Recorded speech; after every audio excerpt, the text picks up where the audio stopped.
حشر میں سید وہ تم سے بھی کہیں گے دیکھنا۔ ناظمین، خان ہین کا سوال یہ ہے کہ جو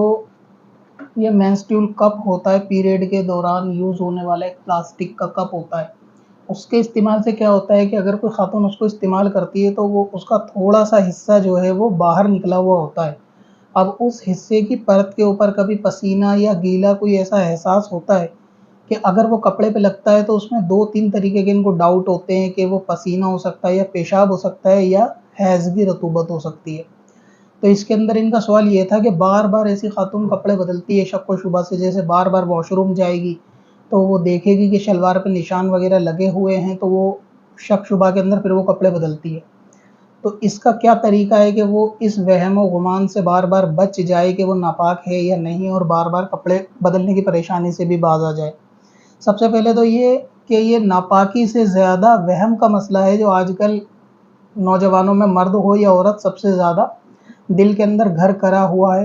اور یہ صرف اور صرف شیطان کی طرف سے وسوسے یا وہم لوگوں کے ذہنوں کے اندر ڈالے ہوئے ہیں۔ ایک بات سمجھنا چاہیے کہ جب عورت حائضہ ہے اور وہ ناپاک ہے تو اس کو بار بار دوسرے کپڑے بدلنے کی ضرورت نہیں ہے۔ اگر مثال کے طور پہ وہ پیشاب ہے یا پسینہ ہے یا حیض ہے اور وہ کپڑوں پہ لگ گیا، تو عورت جب فائنلی غسل کرے گی، غسل کرنے کے بعد دوسرے کپڑے پہنے گی تو وہ اسی ٹائم کپڑے بدل سکتی ہے۔ ان دنوں میں اگر وہ اس طریقے کے پیشاب والے یا گندے میلے کپڑے پہنے ہوئے ہیں تو بھی اس میں کوئی خرابی نہیں۔ دوسری چیز یہ ہے کہ جب تک اس کے پیشاب ہونے کا اس کو یقین نہ ہو کہ یہ پیشاب ہے، پیشاب ہی ہے، تب تک وہ کپڑا جس کے اوپر یہ ناپاکی لگی ہے یا پھر یہ جس کے اوپر یہ ترل پدارتھ لگا ہے کہ وہ پاکی ہے یا ناپاکی ہے معلوم نہیں، تو یہ ناپاک نہیں ہوگا۔ اور ٹوائلٹ ہے یا نہیں یہ ہر بندہ اپنے بارے میں جانتا ہے کہ اس کو کوئی پیشاب کی پریشانی ہے، کوئی اس کو قطرے آنے کی دقت ہے۔ اگر اس خاتون کو معلوم ہے کہ ایسا ہے کہ یہ پیشاب ہی ہے، اس کو یقین ہے، تو پھر وہ کپڑے جس کے اوپر یہ پیشاب لگا ہے یہ ناپاک ہو سکتے ہیں۔ اس میں پھر درہم کا معاملہ دیکھا جائے گا کہ لگنے کی مقدار کتنی ہے۔ اور اگر اس کو یہ معلوم ہی نہیں ہے کہ یہ پیشاب ہے یا نہیں، اور اس کو پسینے جسم میں نکل رہے ہیں اور اس کو زیادہ گمان یہ ہے کہ یہ پسینہ ہے، تو پھر وہ پسینہ ہی مانا جائے گا، اور ناپاک عورت کا پسینہ یا ناپاک شخص کا پسینہ جو ہے وہ ناپاک نہیں ہوتا۔ تیسری چیز یہ ہے کہ اگر اس کو یہ لگتا ہے کہ اس کے اندر کوئی ریڈ کلر کی سرخی بھی ہے، نشان کپڑے کے اوپر ہے کہ وہ ہلکا کپڑا پہنتی ہے تاکہ ریڈ کلر ہو تو تھوڑا الگ پتہ چل جائے، پھر تو واضح ہے کہ وہ حیض کے اندر مکس ہونے کے بعد خون میں کیسی بھی رطوبت ہو، چاہے پیشاب ہو یا پسینہ، اگر خون میں مکس ہو گیا تو وہ ناپاک ہو جائے گا۔ اب رہا یہ کہ کپڑے بار بار بدلنے کے اس کو کیا کرنا چاہیے، تو کپڑے بدلنے سے بہتر یہ ہے کہ اس کو ایک کوئی ایسا کوٹن کا موٹا کپڑا استعمال کرنا چاہیے، انڈر گارمنٹس کے اندر استعمال کرنا چاہیے، انڈر ویئر میں رکھ لینا چاہیے، کہ جس سے اگر کوئی شک شبے والا نشان وغیرہ ہو تو اس کو اوپر کا کپڑا بار بار بدلنے کی ضرورت نہ پڑے، بلکہ وہ ٹاول یا کوٹن کا کپڑا یا رومال جو ہے وہ استعمال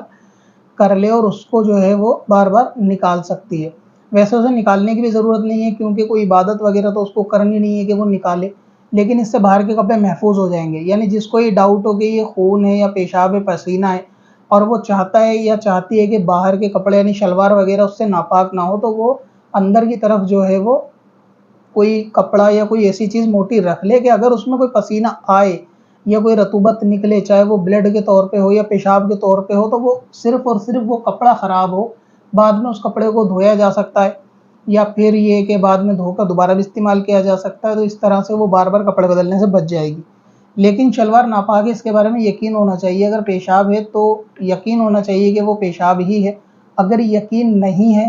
تو پھر پسینہ ہے، پسینے کا غالب گمان ہے تو پھر وہ پسینہ ہے، لیکن اس سے ناپاک نہیں ہوں گے۔ چل تجھے بھی بخشوا دوں، تیری باری آ گئی۔